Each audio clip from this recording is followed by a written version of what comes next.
Welcome to Deep River Farm, folks. I appreciate you joining me this morning. I wanted to bring to light, we just spoke about it a couple of nights ago about the illegal mining operation in western North Carolina there in Mitchell County, where the pretext was they were mining for gravel for the CSX Railroad, and they've not been able to get these folks to send in the proper documentation to apply for permitting and stuff. So they're operating a mine with no permits and being pretty much unchecked and unregulated.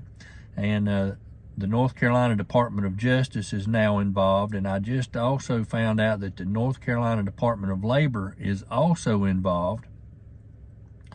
But I also wanted to let you know that there is a North Carolina mine to reopen, and that's down in Kings Mountain, North Carolina, and it's got a $90 million Pentagon order attached to it. So I just wanted to make you folks aware that we've got a legitimate mine that's going to reopen, and just to let you know that the Pentagon implements plans for a secure supply chain and domestic sources for critical minerals. Now, ain't it kind of coincidental that the Pentagon is now soliciting minerals from North Carolina while we've got an illegal mine operation going, and they're still yet to try to figure out exactly what's being mined. It was under the pretext of an emergency order to help repair the railroad, but there seems to be locals there that think it's more than just gravel, but nobody's been able to get in to see it.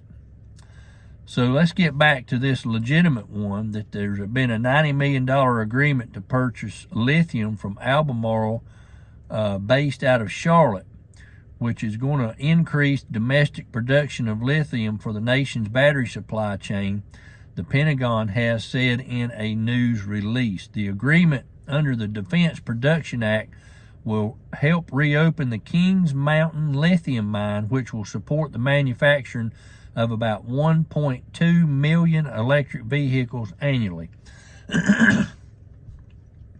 So we've got a legitimate mine operation that's going to start up.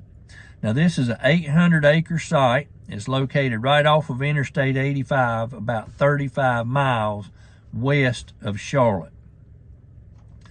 The previous mine owners ran it from the 1940s until the 1980s, and the mine was closed as the industry focused on cheaper lithium sources in South America. Now, the company Albemarle has been operating the lithium research and processing facility in Kings Mountain since 2012. Albemarle said the area is well known for lithium resources, and Kings Mountain is believed to be among one of the largest resources in the world. The Kings Mountain mine contains one of the few known hard rock lithium deposits in the U.S., according to the company. So, folks, don't you find it kind of ironic? All these areas up and down through the Appalachians there, you've got this rare quartz mine up in Spruce Pine that's very critical to making the chips, the little micro-processing chips and things that goes in automobiles for your cars, batteries, and computers, and all this stuff. I think those same chips go in your cell phones. And now they're starting to reopen a mine that's just down the road, folks. It's only about 45 minutes south of or from Hendersonville to Kings Mountain, where this big lithium mine is reopening. They're estimating that the Kings Mountain mine will become operational as early as 2026. So they're getting it ready to go for this. And under the Biden administration, the Department of Energy said it was investing $150 million to promote domestic production of critical minerals needed for the transition to cleaner energy.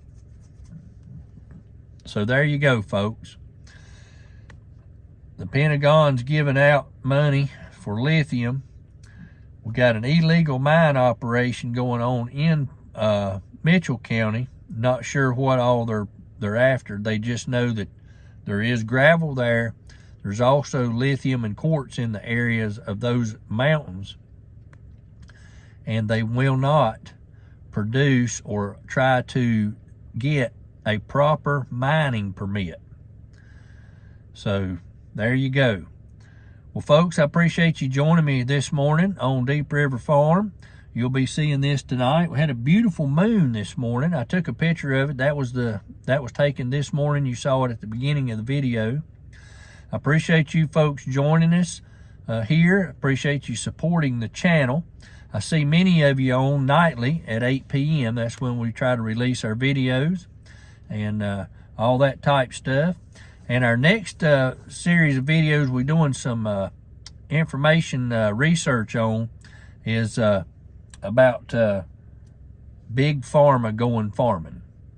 So that's going to be our next one. I appreciate you folks joining us. Y'all have a blessed day. Keep those in the mountains in your mind and prayers. They're still struggling with having to face all this bureaucratic red tape as they're trying to rebuild. Many are still without jobs and unemployed. There's still many, from what I'm hearing, in tents again, are the little small sheds and campers. Thankfully, the last week and a half, it's been very cool, so there's not been any need for air conditioning and fans so much, but the need for propane is getting ready to grow as we see winter coming on. And thankfully, through your folks' donations and things, we've got a good supply setting for propane funds. And those funds are going to come into play here for too long as it starts getting cooler at the higher elevations. And it won't be long. It's going to be pretty doggone cold up in the mountains. Y'all have a blessed day.